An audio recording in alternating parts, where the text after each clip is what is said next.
और press video में आपका हार्दिक स्वागत है। आज कर्मचारियों व पेंशनर्स के महंगाई भत्ता पर कुछ खबरें आई है। वही सरकारी कर्मचारियों को सैलरी से जुड़ी नए नियमों को लेकर भी बड़ी खबर आई है। इसके साथ ही कुछ और भी बड़ी खबर आई है जो आपको इस वीडियो में देखने को मिलेगी। तो बने रहे वीडियो को लास्ट तक और जाने इन महत्वपूर्ण खबरों को। इससे पहले अगर आपने अभी तक भी इस वीडियो पर एक लाइक नहीं किया तो एक लाइक कर दीजिए, क्योंकि आपका एक लाइक ही हमारी मेहनत का फल होता है। वही चैनल को भी फ्री में सब्सक्राइब नहीं किया, सब्सक्राइब कर लीजिए ताकि आगे भी आपको कर्मचारियों पेंशनर से जुड़ी हर एक अपडेट फ्री में देखने को मिलती रहे। कर्मचारियों पेंशनर से जुड़ी खबरों को जानने से पहले आप सभी के लिए एक बड़ी खबर है जिसको भी जानना बहुत ही जरूरी है। तो आइए इसे शुरू करते हैं और जानते हैं खबर। जल्दी नौकरी बदलने वालों को भी मिलेगी ग्रेच्युटी, बदलने वाला है नियम। जी आपको बता दें केंद्र सरकार की ओर से जल्द ही सभी नौकरी पेशा लोगों के लिए एक बड़ी खुशखबरी का ऐलान किया जा सकता है। इसके तहत सरकार ग्रेच्युटी के नियमों में कुछ बदलाव करने की योजना बना रही है। सरकार ग्रेच्युटी की 5 साल की समय सीमा की बाध्यता को खत्म करते हुए इसे 1 साल से 3 साल के बीच में करने पर विचार कर रही है। यानी अगर ऐसा हो जाता है तो पहले की तुलना में अधिक लोग ग्रेच्युटी के पैसे निकाल सकेंगे। दरअसल अभी तक के ग्रेच्युटी के नियमों के मुताबिक कम से कम 5 साल तक एक ही कंपनी में काम करना जरूरी होता है, तभी ग्रेच्युटी मिलती है। और बहुत से लोग 5 साल से पहले ही नौकरी बदल लेते हैं, जिससे उनकी ग्रेच्युटी का फायदा कंपनी को होता है। अभी 2 बातों पर विचार हो रहा है। एक तो ये कि कुछ सेक्टर के लिए अनुपातिक बदलाव किया जाए और दूसरा ये भी कि सभी के लिए ग्रेच्युटी की सीमा कम कर दी जाए। और दूसरे विकल्प को अधिक समर्थन मिल रहा है। क्यों किया जा रहा है बदलाव? जी हाँ, आपको बता दें ग्रेच्युटी में बदलाव करने की 2 अहम वजह हैं। पहली तो है जॉब सिक्योरिटी, जो अब पहले की तुलना में काफ़ी घट गई है। कोरोना वायरस महामारी ने इसमें बहुत बड़ा रोल अदा किया है। दूसरी वजह है कॉन्ट्रैक्ट पर काम करने वाले कर्मचारियों की बढ़ती संख्या। इसकी की नौकरी का 5 साल का समय पूरा होने से पहले ही उन्हें निकाल देती है। कॉस्ट कटिंग के नाम पर कर्मचारियों को निकालकर सरकार उनकी ग्रेच्युटी बचा लेती है, यानी जो फायदा कर्मचारियों को मिलना चाहिए था उसे गलत। जी आपको बता दें आंध्र प्रदेश हाई कोर्ट ने मंगलवार को राज्य सरकार को जारी किया है वह कर्मचारी और पेंशनर्स को बकाया जारी करे। इसके साथ ही हाई कोर्ट ने कहा कि वे इसे बकाया का 12% ब्याज दर के साथ भुगतान करे।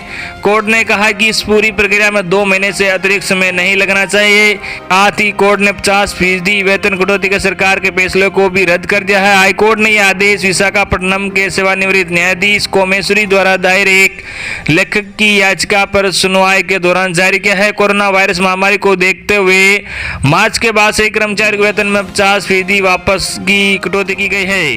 हालांकि आंध्र प्रदेश सरकार ने मई से पूर्ण वेतन बहाल करने का फैसला ले लिया था। सबसे पहले तेलंगाना सरकार ने कोरोना के चलते सरकारी खजाने पर बढ़ते बोझ की वजह से वेतन कटौती पर इस तरह की व्यवस्था की घोषणा की थी, जिसके बाद तेलंगाना के नक्शे कदम पर चलते हुए महाराष्ट्र और आंध्र प्रदेश सहित कई राज्यों ने इसी मॉडल का अपनाया। हालांकि अलग अलग राज्यों में वेतन कटौती की दर अलग अलग थी।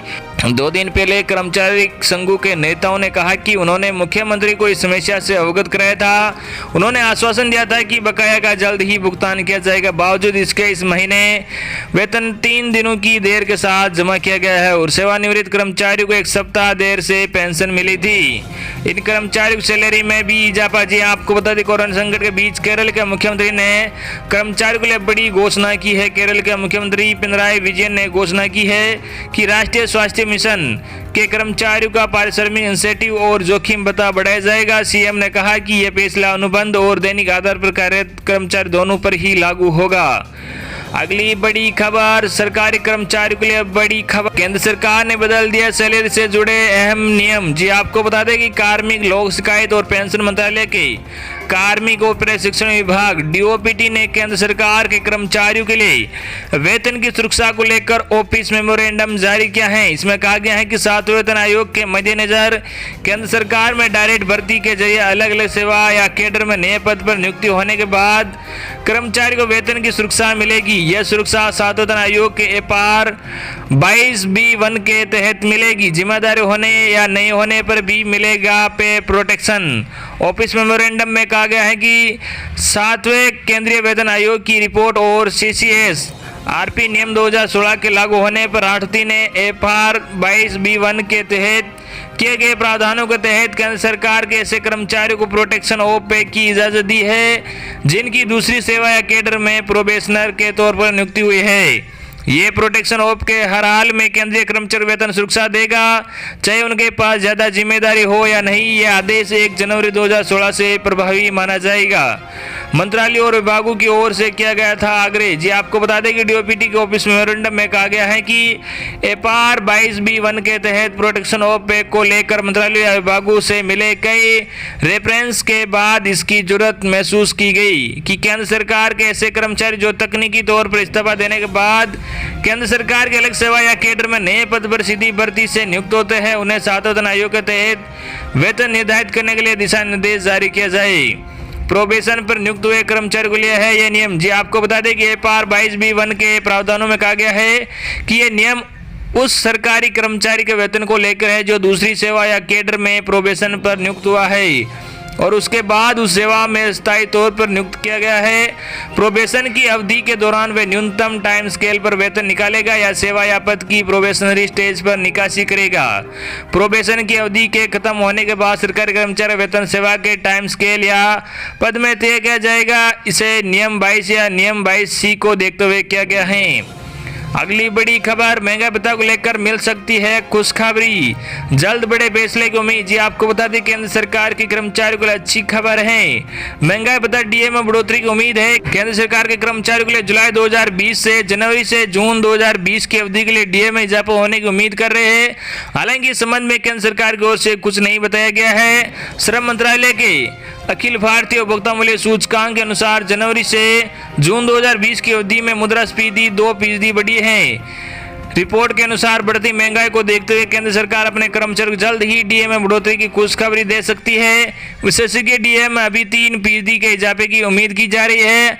हालांकि अभी तक कोई आधिकारिक घोषणा नहीं हुई है, लेकिन हर वर्ष की भांति उम्मीद की जा रही है कि हर वर्ष जिस तरह से सितंबर महीने में डीए बढ़ोतरी की घोषणा की जाती है उसी आधार पर उम्मीद की जाती है कि सितंबर में कर्मचारी व पेंशनर्स के लिए महंगाई बढ़ोतरी की केंद्र सरकार घोषणा कर सकती है। उल्लेखनीय है कि डीए में बढ़ोतरी एआईसीपीआई के आधार पर होती है। चूंकि जनवरी 2020 से जून 2020 के दौरान एआईसीपीआई 330 से बढ़कर 332 हो गई। ऐसे में कर्मचारियों को महंगाई से राहत देने के लिए डीए को 3% तक बढ़ाया जा सकता है। तो ये थी आपके लिए आज की बड़ी और बेहद ही महत्वपूर्ण खबरें। आई होप कि आपको आज की बड़ी और बेहद ही महत्वपूर्ण खबरें पसंद आई होगी। इसे ज़्यादा से ज़्यादा अपने मित्रों तक शेयर भी करना। धन्यवाद।